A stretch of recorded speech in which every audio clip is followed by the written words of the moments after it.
안녕하세요. 김덕현 목사입니다. 오늘은 24절기 가운데 14번째 절기인 처서입니다. 그래서인지는 몰라도 이제 더위도 한풀 꺾인 것만 같습니다.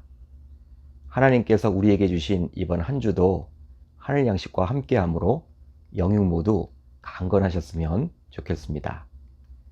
자, 오늘 우리가 나눌 말씀은 시편 67편 1절로 7절, 시편 67편 1절로 7절입니다. 제가 읽겠습니다. 하나님은 우리에게 은혜를 베푸사 복을 주시고 그의 얼굴빛을 우리에게 비추사 셀라. 주의 도를 땅 위에, 주의 구원을 모든 나라에게 알리소서. 하나님이여, 민족들이 주를 찬송하게 하시며 모든 민족들이 주를 찬송하게 하소서. 온 백성은 기쁘고 즐겁게 노래할지니 주는 민족들을 공평히 심판하시며 땅 위의 나라들을 다스리실 것임이니이다. 셀라. 하나님이여, 민족들이 주를 찬송하게 하시며 모든 민족으로 주를 찬송하게 하소서. 땅이 그의 소산을 내어 주었으니 하나님 곧 우리 하나님이 우리에게 복을 주시리로다. 하나님이 우리에게 복을 주시리니 땅의 모든 끝이 하나님을 경외하리로다. 아멘. 하나님의 말씀입니다. 오늘은 이 말씀을 통해서 시인처럼 기도하게 하소서, 시인처럼 기도하게 하소서, 이란 제목으로 은혜를 나누겠습니다. 보통의 경우 신자들은 신앙생활을 하게 되는데 그 신앙생활은 하나님과 1대1의 관계에서 하는 것이라고 여기곤 합니다.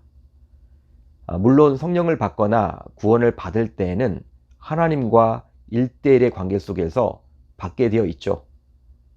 하지만 신앙의 성장과 성숙을 위해서는 반드시 공동체 내에서 신앙생활을 해야만 합니다. 그러기에 사도행전을 보게 되면 예수님께서 승천하시고 오순절 성령 대강림 사건 이후 초대교회가 세워지게 되었을 때 그 초대교회의 모습을 다음과 같다라고 누가는 소개를 합니다.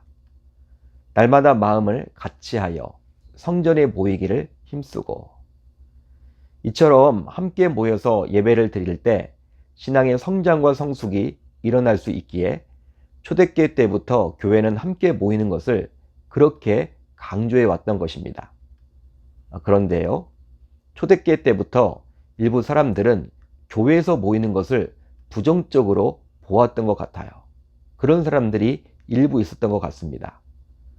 즉, 신앙생활은 하나님과의 관계만 잘 맺으면 그만이다, 이런 식으로 공동체를 부정하는 분들이 생겨난 것 같습니다. 그러다 보니 히브리서 기자는 다음과 같이 다시 한번 공동체가 얼마나 중요한지를 강조해 줍니다. 모이기를 피하는 어떤 사람들의 습관과 같이 하지 말고 오직 권하여 그날이 가까움을 볼수록 더욱 그리하자. 이런 면에서 보게 되면 이제 오늘 우리가 살펴볼 시편 67편은 우리, 모든 나라, 모든 민족, 온 백성이 하나님 찬송하기를 기원하기에 어떤 다른 시편보다도 공동체성이 강하다라고 볼 수도 있습니다. 실제로 오늘 본문 1절을 보시면 시인은 다음과 같이 기도를 하는데요. 하나님은 우리에게 은혜를 베푸사, 이렇게 기도를 하죠. 보통 기도는 하나님과 1대1의 관계 속에서 하는 것이기 때문에 하나님은 나에게 은혜를 베푸사라고 기도를 해야만 할 텐데요. 그런데 오늘 본문에서 시인은 우리에게 은혜를 베풀어 달라고 기도를 하므로 공동체성을 강조해주고 있습니다. 더욱이 시편이 쓰여질 당시는 구약시대였기에 하나님께서 택하신 선민 이스라엘만이 구원받을 수 있다라고 여겼는데 오늘 본문 3절과 5절을 보게 되면 시인은 모든 민족들이 주를 찬송하게 해달라고 기도를 하죠. 하나님이여, 민족들이 주를 찬송하게 하시며 모든 민족들이 주를 찬송하게 하소서. 따라서 이런 시편 기자의 기도를 통해서 알 수 있듯이 우리들도 신앙 공동체인 교회를 소중히 여기며 이 교회 모이기를 힘써야만 할 줄로 믿습니다. 그러기에 현재 우리는 코로나19로 인해서 건강, 직장 등 여러 이유로 어쩔 수 없이 비대면 예배를 드리고는 있지만 교회에 충분히 나올 형편임에도 단순히 편하다라는 이유만으로 비대면 예배를 악용해서는 아니 되겠죠. 바로 교회의 본질은 공동체이기 때문입니다. 즉 함께 모여서 예배를 드리고 함께 모여서 찬양하고 함께 모여서 기도하고 함께 모여서 교제를 나누어야만 하기 때문이죠. 그렇다면 시인은 어떻게 기도를 할까요? 우선 시인은 하나님의 은혜와 임재를 구하고 있습니다. 하나님은 우리에게 은혜를 베푸사 복을 주시고 그의 얼굴빛을 우리에게 비추사 셀라. 삶을 살다 보면 자신의 생각과 마음먹은 대로 인생이 풀리지 않음을 깨닫게 됩니다. 아직 어린 청소년 시절까지만 하더라도 자신이 노력하기만 하면 모든 것을 이룰 수 있다고 여기지만 이제 청년이 되고 장년이 되고 점점 나이가 높아지게 되면 인생이 내 마음먹은 대로 호락호락하지 않음을 느끼게 되죠. 그걸 깨닫게 된단 말이에요. 결국 하나님의 은혜가 필요함을 누구보다도 절실히 깨닫게 됩니다. 그러나 보통 우리는 하나님께 은혜를 구하는 기도는 잘 하지 않는 것 같아요. 물론 하나님의 은혜가 필요하다는 것 너무나도 잘 압니다. 또 하나님의 은혜가 필요하다고 고백을 하기도 하죠. 하지만 직접적으로 하나님의 은혜를 구하지는 않습니다. 그렇지만 오늘 본문에 나오는 시인은 은혜를 구하고 있죠. 하나님의 은혜를 구하고 있어요. 더불어 시인은 하나님의 얼굴빛을 비추게 해달라고 기도를 합니다. 이것은 바로 하나님의 임재를 구하는 것인데요. 하나님이 우리에게 얼굴을 돌리시면 무엇을 하든지 희망이 사라지기에 시인은 하나님의 임재를 위해서 간절히 기도를 합니다. 이처럼 보통 신자라고 하면서도 우리가 잘하지 않는 하나님의 은혜와 임재를 위해서 오늘 본문에 나오는 시인은 하나님께 간절히 기도를 하죠. 바로 이런 하나님의 은혜와 임재가 있다면 이제 그 다음에는 무엇이든지 기도해도 응답을 받을 수 있기 때문입니다.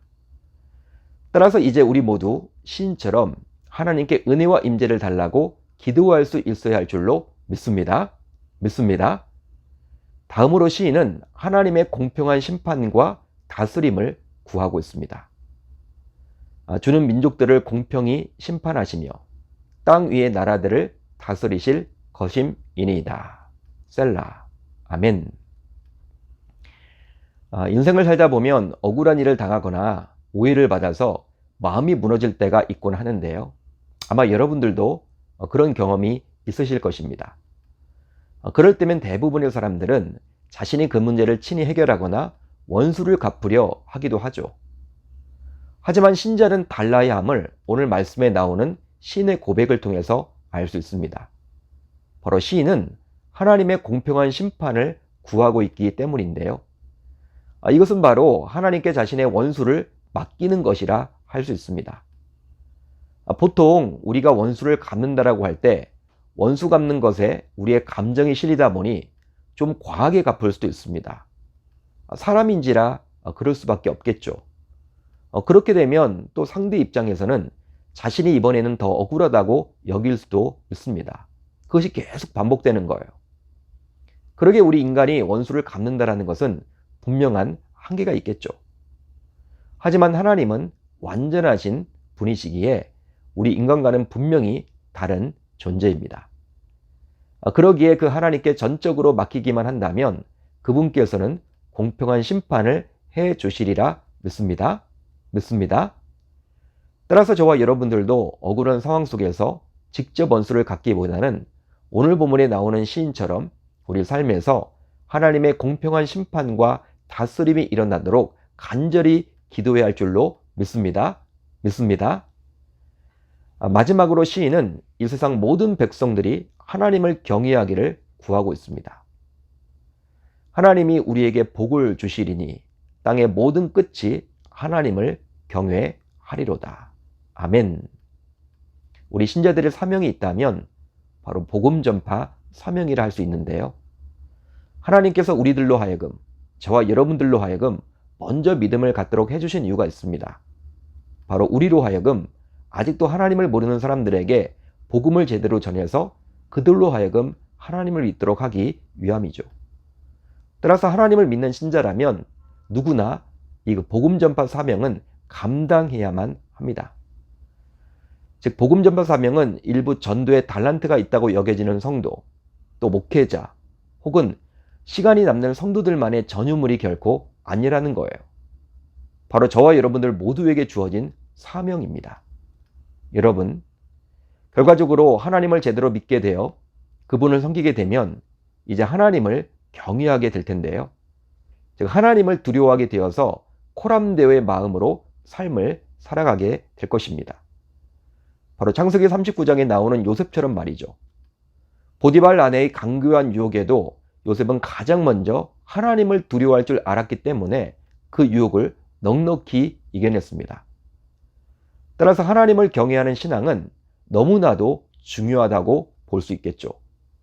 그런데 오늘 본문에 나오는 시인은 이 세상의 모든 사람들이 다 하나님을 경외하게 해달라고 기도를 합니다. 이것은 바로 그들 모두에게 복음이 전파되어서 그들 모두 하나님을 믿는 하나님의 자녀가 되었으면 좋겠다라는 마음이 담겨져 있는 것이라 볼 수 있는 것이죠. 따라서 이제 우리도 오늘 본문에 나오는 시인처럼 우선적으로 내 주변에 있는 사람들이라도 하나님을 경외하도록 기도해야 할 줄로 믿습니다. 자, 이제 우리 공동체가 함께 나눌 기도 제목 우리가 살펴볼 텐데요. 우선 먼저 시편 67편에 나오는 시인처럼 우리도 기도하게 하소서. 다음으로 당회원들 모두 하나 되어서 하나님이 기뻐하시고 교회를 든든히 세워 나가는 당회 구성원들이 모두 다 될 수 있도록 해달라고 기도하시면 좋겠습니다.